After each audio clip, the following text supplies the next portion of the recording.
Hello, my good friends. Roger, Mud Fossil University. Just got off the phone with Tyson. I was going to do a presentation just sort of highlighting his stuff and relating it to my stuff and so forth. But I'm going to do a different thing. I'm going to talk to this about what it actually means. What's the meaning of this stuff? It's fabulous. Look at this. Ooh, isn't that nice? Yeah, that's nice. What does it mean? What does it mean to you? I know what it means to me right now. Now, and I'm going to tell you what it means to me. I'm going to relate to you what it means to me. And Tyson and I have a pretty close approximation of what this probably will end up meaning. And I think we do understand.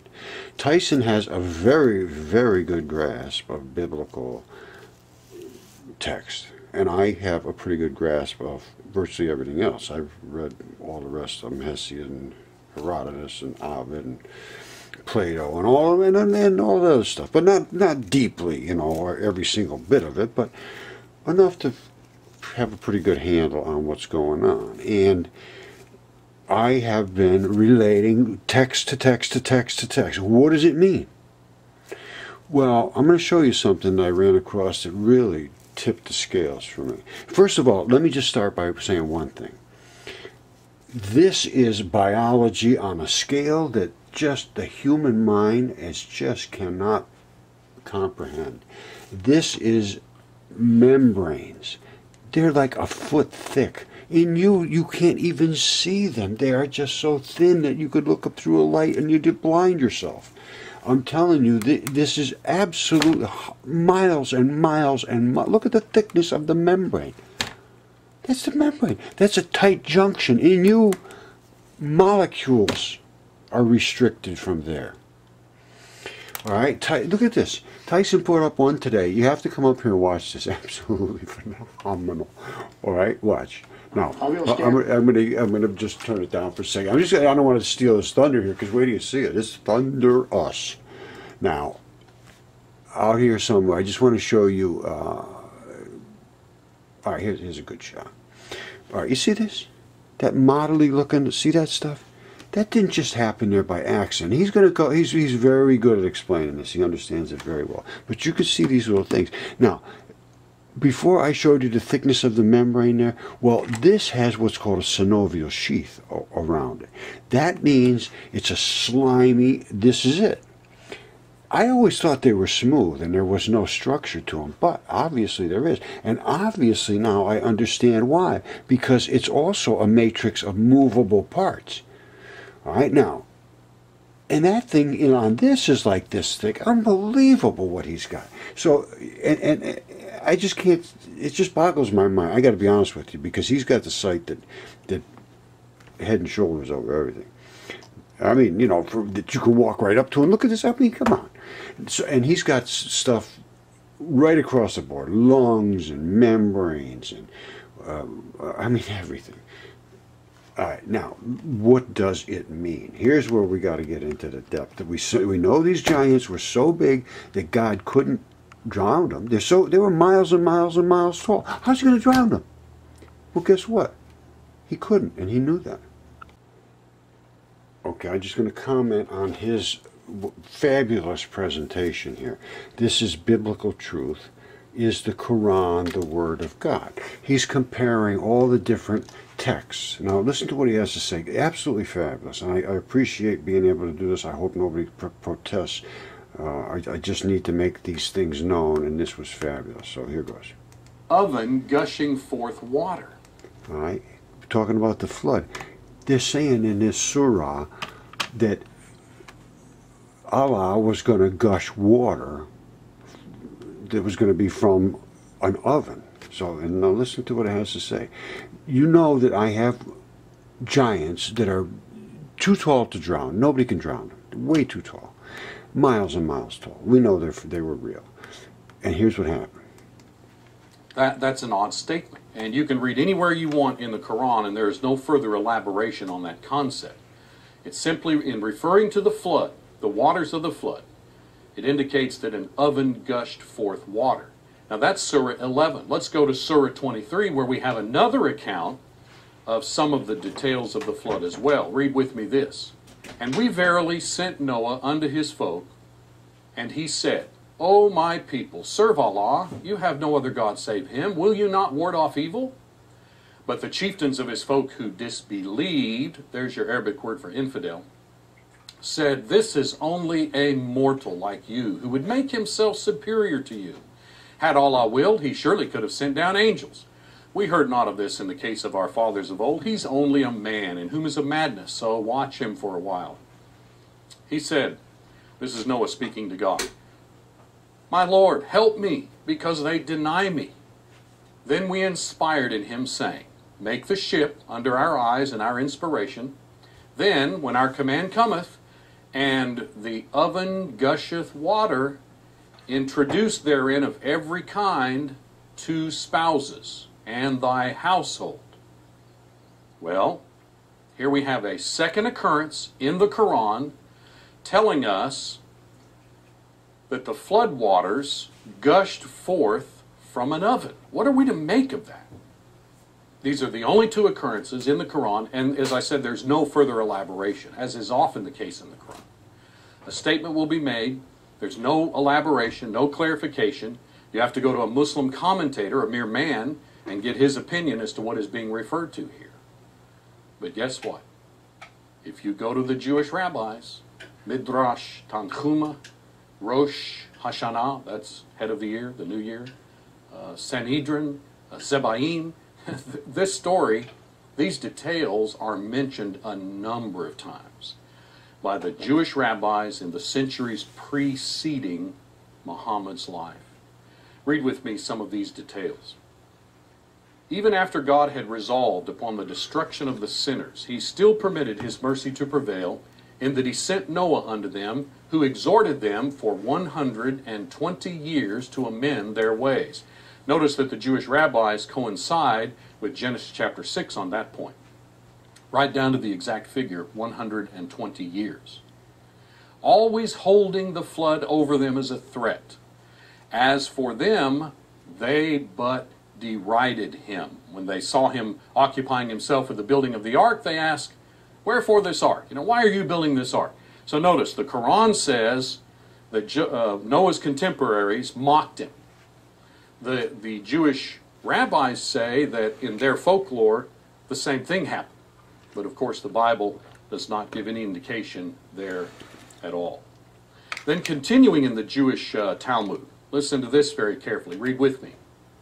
The crowd of sinners tried to take the entrance to the ark by storm, but the wild beasts, keeping watch around the ark, set upon them, and many were slain, while the rest escaped only to meet death in the waters of the flood. The water alone could not have made an end of them, for they were giants in stature and strength.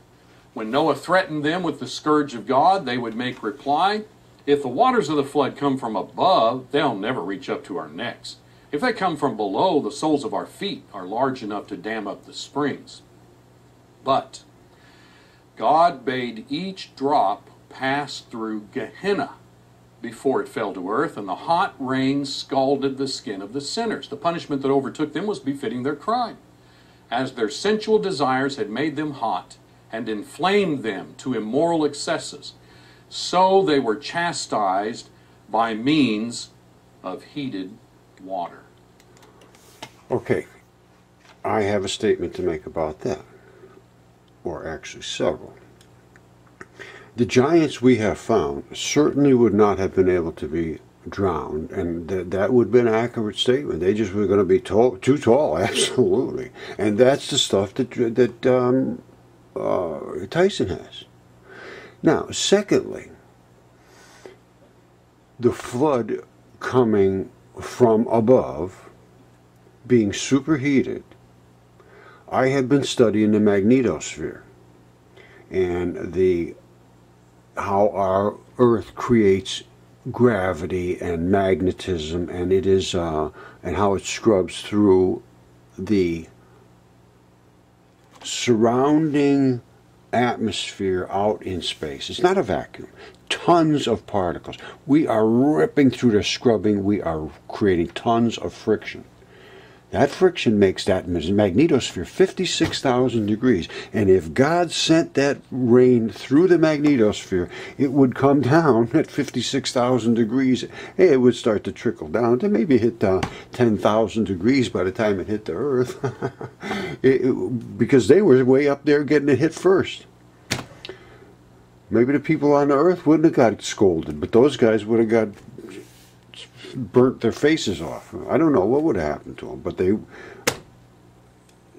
would have got, you know, my point is, that's where the heat could have come from. If God was outside of our realm and spitting it in, it's what would happen. Okay, I want you to listen to this. We already know that the giants were enormous, and I'll show you dragons after this, but there was dragons, there was giants. All the ancient texts spoke of those. All of them, every single one. Not a single one did not speak of those. Now I want you to listen to what this guy says. This is Muslim, Islamic, or whatever you want to call it. It's the teaching of Muhammad. And a lot of this stuff was written long before Muhammad. All right, now let's listen to what he has to say. This is the Jinn and the angels. And this absolutely closed loopholes for me that were wide open, and now I understand it, and you will too. And if you can deny this, and then just say there's nothing to religion, it's all baloney. Now, when I say religion, I'm not talking about you know, going to church every day or something. No. I'm talking about there was something in the past. I don't care how you classify it. Actually, the question today is about jinns. The viewer is asking, are there bad ones? Can they harm us? How can we defend ourselves? How can we recognize them when they try to harm us? All right, he's going to be talking about jinns and angels. And those solve all my problems that I have. I'm serious. Wait till you hear. Okay, so what are jinns to start with? And the jinns are like angels in that we don't see them, but they're like human beings in that they have the free will, either to choose good or bad. At least these are standard Islamic definitions. Now, many Muslims don't realize that there is a classical interpretation saying that, among Muslims that is, that jinns are a type of angels. So they're within the subset of angels. And so Satan, being from among the jinns, is also a kind of among the angels more generally. But we don't have to settle that now. So jinns, can they harm us? And the simple answer to that is that they cannot physically harm us, according to my understanding. Some people think that jinns can possess human beings and somehow harm you by either using your body or in some other way harm you by possessing you. It doesn't seem to me that this is a healthy way for Muslims to think. Rather, it seems that the only thing we need to worry about is Satan and his troops, other jinns, influencing us to do bad things.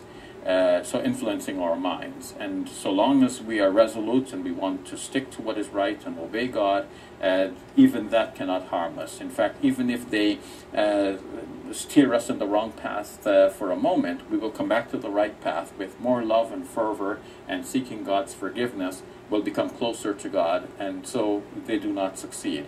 So in the end, there is no physical harm to fear from the jinns, but we have to be aware of their possible negative mental influence. Perfect. Thank you very much, Dr. Britt. You're welcome. Hey YouTube, we hope you benefit from this video. Okay, I told you it's extremely serious for everyone, because in my mind this points 100% to the things that were said in the Bible. This is a gigantic fish. It's a gigantic fish, and that's the fin, and that's the little scales of the fish and the tail, and up here is the dragon that is attacking him.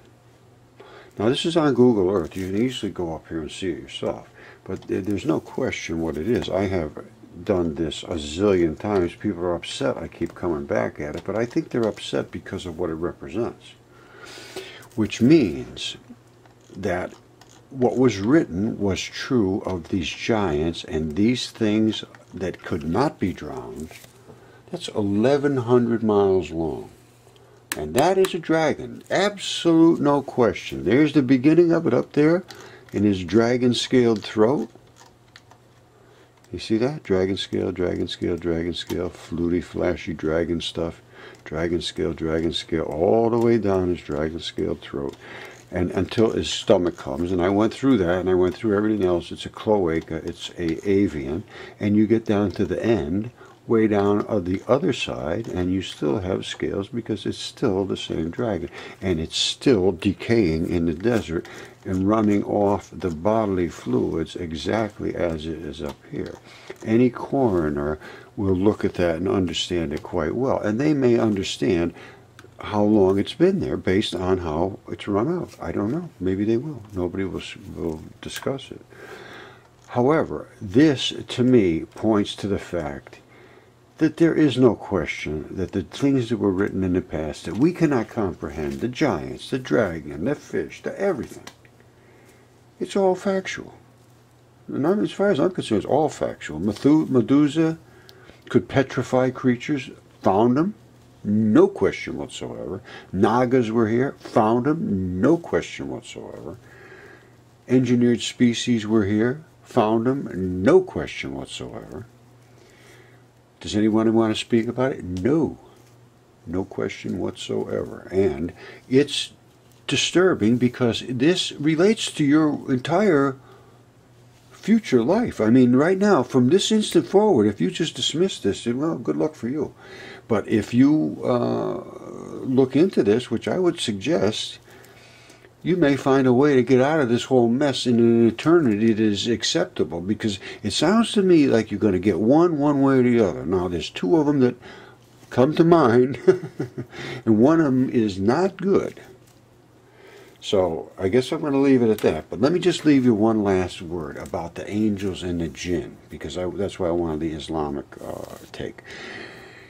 I've always said, well, how could these people shapeshift? That's crazy. They're doing this, they're doing that. Well, it's exactly what it says. They said the angels were made from light, and they could do anything they want. They could become anything they want. They could come down. They could become people. They could do anything.